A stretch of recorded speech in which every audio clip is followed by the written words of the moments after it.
So now that we've created a brand new project and we're using the single view application template, let's take a look at what exactly Xcode offers us here. Xcode is a very sophisticated piece of software, tons and tons of options, different pieces of functionality. So we're going to focus on a subset of that functionality, a small subset that is relevant for our Hello World project alone.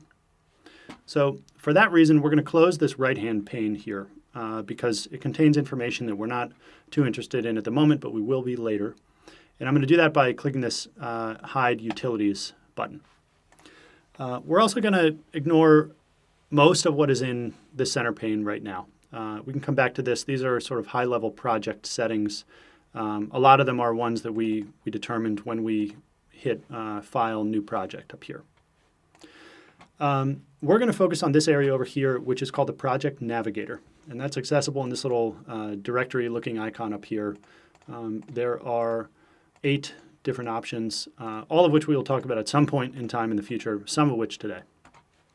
The Project Navigator, though, is basically a directory, a list of directories and files that make up your project. Excuse me.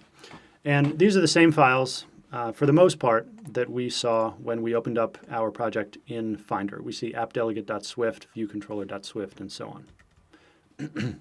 So as we go down this list here, we see appdelegate.swift and viewcontroller.swift. In the single view application template, these are the 2 pieces of boiler code that Xcode generates for us. We'll get back to the details in a minute of what specifically is happening in this code, but for now it's just worth noting that when you click on a code file, which in our case is suffixed with the extension .swift, you will see that code show up in the editor area. And this is the main area where we actually write code when we're using Xcode. And these 2 files are files that we will build on to layer our application functionality, UI, etc. into. Moving on down the line, we've got main.storyboard, this funny-looking blue directory, and launchscreen.xib. I should change the name back here. Pretend you didn't see this. That was from take 1 of this video. Usually just go straight through one take. That's all it takes. Just kidding. That's not true. So before we do anything else, before we talk about what these files are, what main.storyboard is, let's run this application in the iOS simulator. Let's just get right to the heart of the matter so we can see what this thing looks like. Like what do these files look like? What do they contribute to when we talk about running the application, launching the application? Conveniently, we've got a little play button up top, and that is the button that we need to hit to get this thing to launch. You've got a little drop down here also of destinations or devices that you can run your app on. The top one is an iOS device in the event that you have an iPhone or an iPad plugged in or connected to your machine via USB. We don't have that right now, and in order to build to your device, you actually need to be a member, a paid member of the Apple developer program. But we're not going to do that right now because we don't want to spend $99 on it. So for now, we're just going to stick with the simulators, which are really robust virtual devices. And you can see there's a whole cadre of them available to us. We'll stick with the default that was selected already, which is iPhone 6. So we can click on this, and we can go ahead and click that play button. And you'll see it'll say Building Hello World, Running Hello World. Conveniently, it has opened the simulator behind Xcode for us. Okay, so a lot of things just happened. First of all, this is a little too big to look at, so I'm going to scale it down, and I'm going to do that by hitting the Command 1, 2, or 3 button, which is scale here. So it looks like you can do 1 through 5 in order to see varying sizes of our device. So I'm going to stick with what is this? This is 3 right here, and I'm going to move it. I'm going to move it over here. So this is what our application looks like. Simulator itself is a totally different application from Xcode. You can see that I can move back and forth between the 2. And Simulator has a different set of top-level menu options here. And I can go to Hardware and select Home, or I can do Shift-Command-H, and that will trigger the equivalent of tapping the Home button on your iPhone or iPad. And you'll see I'm returned to the home screen, which has some of the system apps. And it also has my app, which is called Hello World, and it has this placeholder icon. And I can open that, and the app itself will open again. The app doesn't contain any information right now. It's just a blank white screen. If we hit stop, that'll kill our app. That's sort of like killing it, like double tapping the home button and swiping it up to get rid of it. And we can launch it again. We don't have to run it in Xcode. Once we install it on the device, once we hit run once, it will be on the simulator. And we can interact with it like we would on our device by launching it, doing Command-Shift-H to bring it back home. I can even Command-Shift-H twice to kill it from the multitasking bar. So we've just run our application in the simulator. Two things I want to note. The icon here, we can change that, of course, at will. And when you tap on this and it launches, you will see this Hello World view displayed for a moment. Let's take a look at that before it turns white. So what's happening there?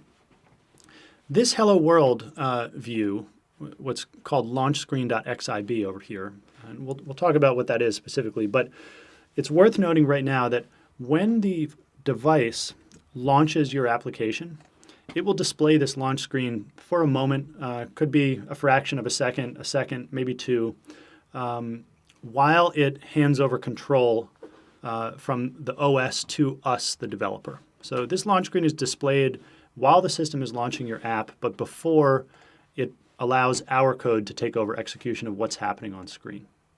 So those are the two kind of default graphical representations that we need to provide.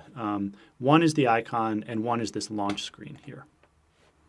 So just a word about where you can set the icon. This images.xc assets directory, this blue guy here, is what's called an asset catalog. And this is where we keep all of the images that we use in our application. If we want to add, let's say, an app icon, we can click on this guy, and it has a couple different buckets and sizes of images that we can add to specify what kind of icon we want to create. We'll come back to this later when we actually have an icon to drop in, but I just want to get you familiar with the different sort of pieces of the application skeleton.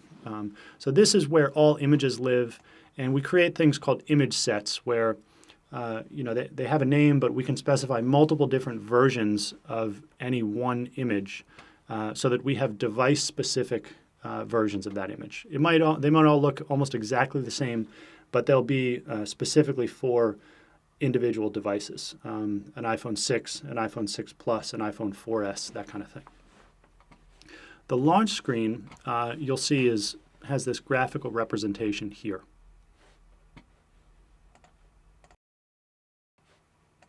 So we're not going to talk too much about this file other than to say that this is an interface builder file. And we're going to dive deeply into interface builder file in the coming sessions.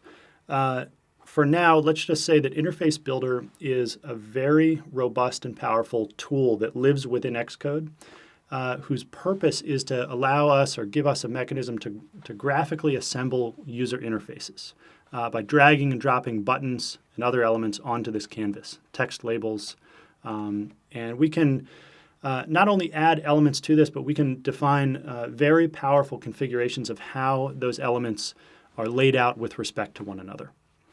So interface builder file is sort of like a UI editor that lives within Xcode. So we can build out this view. If we change this here to say Alfie, for instance, and then we click run again, we will see that change reflected here right away the next time we run the application. I'll just return it to the state that it was at before. Again, we'll come back to Interface Builder and we'll do some really interesting stuff there. But this is an Interface Builder file, XIB. IB stands for Interface Builder file. Who knows what X stands for? But this file is the file that sort of depicts that screen that you see on launch. So maybe that's a good stopping point. We've created a new project. We've taken a look at some of the basics of the Xcode interface from the project navigator over here, which contains both our code files, our interface builder files that are a graphical representation of our UI, and the place where all of the images in our application live. Even though we don't have images yet, we have this placeholder app icon. So we've also learned how to run or install or interact with our iOS application. Even though it's super simple and it's just a white screen at the moment, we've learned how to run it or launch it on a simulator. And we've learned that the simulator is a pretty robust virtual device that we can do a lot of different things with. We can rotate it. We can interact with the home button. We can view other system apps on this device. So that's a good stopping point. Next time, we're going to get into the details of what exactly is happening when we run something on the simulator or on a device, and then what's going on inside of appdelegate.swift and viewcontroller.swift. So that's it. See you next time.